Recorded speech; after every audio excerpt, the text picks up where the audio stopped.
Fancy garment and kids mall, sherwani, coat pant, 3 piece, suiting, shirting, tailoring, बच्चे और बच्चियों के लिए कई सारे कपड़ों की वैरायटियां। हमारा पता आयशा नगर पुलिस स्टेशन के सामने, हजार खोली, मालेगांव। प्रोप्राइटर चांद खान।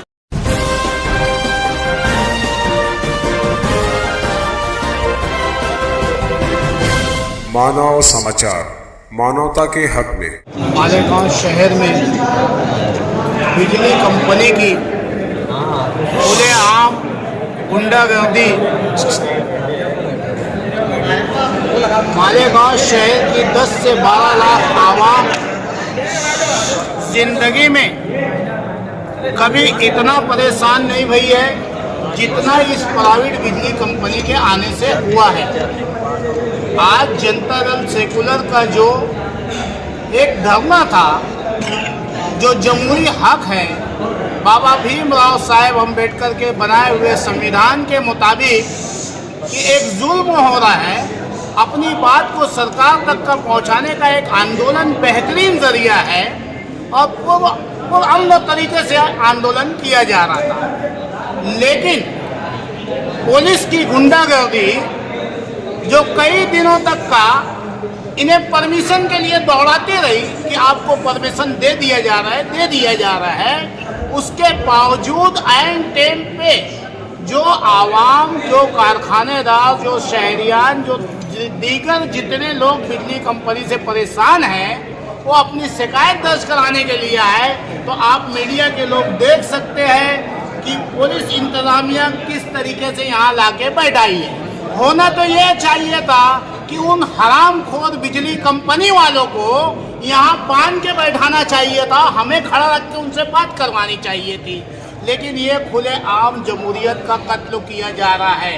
ये जो आंदोलन किया गया है, ये जो आवाज़ उठाई गई है, मेरा पुलिस प्रशासन से, शासन प्रशासन से सवाल है, क्या कल के एडिशनल एसपी साहब के बंगले की बिल 10 लाख रुपया आ जाए तो क्या एसपी साहब जाके खामोशी से वो 10 लाख रुपया भर देंगे, या आउटर के दोनों सेक्शन के डीवाई को, सारे पीआई को बुला करके मीटिंग लेंगे कि यार इस बिजली कंपनी के खिलाफ कुछ करना चाहिए, जो आपका वाजिबी रेट है वो लगाओ, हमें कोई एतराज़ नहीं है। लेकिन आज रमज़ान के मुबारक महीने में लोगों के आधी रात को जाके कारखाने का फ्यूज काट देना, गुंडागर्दी करना, ये मालेगांव शहर की आवाम है, अपने पेट को काट के अमन अमान को बरकरार रखती है। इन्हें यहाँ पे भड़काया ना जाए।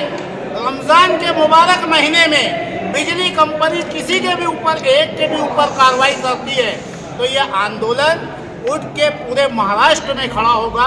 हम जनता दल सेकुलर को पूरी हिमायत और तायद करते हैं। शासन प्रशासन से अपील करते हैं कि जो आज बिजली कंपनी की गुंडागर्दी चल रही है, जिससे गरीब आवाम परेशान है, मैं बीजेपी सरकार, सिंधिया सरकार से पूछना चाहता हूँ, इनके जितने कार्यकर्ता है, काम करने वाले, क्या इनके पास जनता जाके अपनी शिकायतें नहीं कर रही है? वो भी परेशान है। तो इस परेशानी का मुस्तकिल हल निकलना चाहिए। नहीं तो मुस्तकिम डिग्निटी साहब ने जो कहा है कि रमज़ान में आंदोलन खड़ा होगा, तो इंशाअल्लाह हर हाल में खड़ा होगा और पूरा महाराष्ट्र इसका असर देखेगा। पावर कंपनी के खिलाफ हमारा ऐलान था धरना देने का। हम स्क्वायर बिल्डिंग पर गए 2 बजे और वहाँ धरने के लिए बैठे। पुलिस ने ज़बरदस्ती हमको गिरफ्तार करके कैंप पुलिस स्टेशन में लेकर आ गई। जबकि जमहूरियत में अगर जुल्म और नाइंसाफ़ी हो रहा है तो हमको पूरा इख्तियार है कि हम उसके खिलाफ पुरअमन तरीके से तहरीक चलाएं। हमारी तहरीक पुरअमन थी, मगर उसके बाद भी पुलिस ने गिरफ्तार करी और यहाँ लेकर आई। अभी हमको ऐसा मालूम पड़ा है, कब छोड़ेंगे इसका अभी हमको कोई इल्म नहीं है, मगर ऐसा मालूम पड़ा है कंपनी के लोगों से बातचीत के लिए वो बुलवाए हैं। हमारा सिर्फ ये बोलना है कि गिरफ्तारी का मामला क्या होता है, उसके बाद मैं कंपनी के खिलाफ आगे क्या करने वाला हूँ वो बयान दूंगा। अभी सिर्फ हमारा इतना बोलना है कि कंपनी अगर अपने अंदर सुधार नहीं लाई या वो बातचीत करके भरोसा नहीं दिलाई तो आंदोलन रमज़ान महीने में भी बड़े पैमाने पे किया जा सकता है।